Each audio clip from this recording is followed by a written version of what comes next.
the first thing you're going to want to do is determine your budget. That's the one thing everyone is afraid of. Oh my goodness, am I going to spend my life savings? No, you don't have to. Oh my goodness, we only have $10,000. I'm so embarrassed, no one's going to want to work with me. Absolutely not true.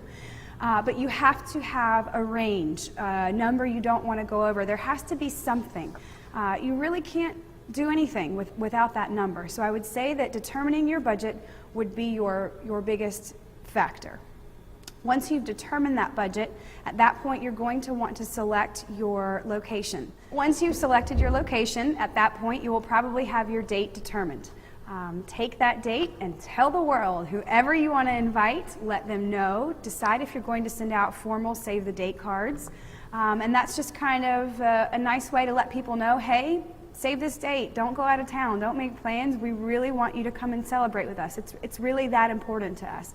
Save the dates are a great tool. You don't have to spend a lot of money. You can do them yourself at home or use a company online. Not terribly expensive, but such a great way just to let people know so they make sure they can be at your big day. After that is done, I would definitely take a step back and really stop and think, do some research.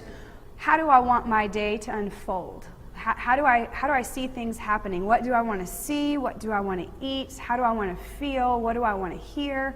Really use your senses and bring those into your day. It needs to be as personal as it can be. It doesn't need to be a vision of something you've seen and it's not you at all. Yes, take some elements in to spice it up if you're more conservative and you want to break out of the box a little bit. Definitely do it, but make sure it feels like you.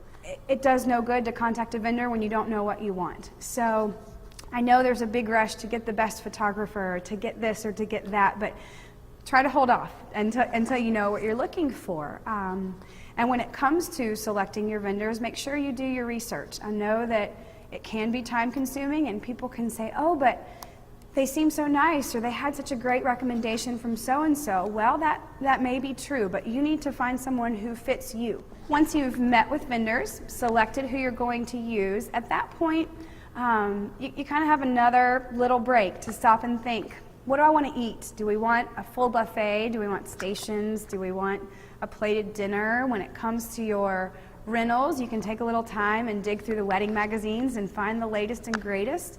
At that point, you do have a little bit of time. So take that time. Really establish your vision and where you're going. In regards to your vendors, rip out pictures of everything you like and things you don't like. A lot of brides come to me with pictures that they love and don't give me anything that they don't like. So I have some freedom and some room to move within what they like, but I certainly don't want to, if they're allergic to something, put it in. You have to know those things. So likes and dislikes are a good thing. Pictures are a really good thing. When it comes to your food and your caterer, did you see something displayed in a unique way? If you want to try it out, take it to your caterer. Can they do it? Big thing is with flowers. What type of bouquet would you like? What type of centerpieces are you looking for? Pictures are a really good thing, so make sure you do your research, do your homework, and bring them to ensure you get exactly what you're looking for. Once your vendors are enacted, at that point, you look at invitations. Bring in, colors, textures, what are you thinking? How will your vision play out through your invitations? Once your invitations have been selected and they're out, at that point, you're really close. So get ready, try to relax, try to enjoy this last month. Enjoy everything that comes with it, the good and the stressful. Your RSVPs will be coming in like crazy. Make sure you manage those and get that information to your caterer. That's the biggest thing. And at that point, it is normally turned over to whoever will be directing your wedding, whether it be someone at the locations, the venues you've chosen, or whether you've hired a professional. So at that point, your job is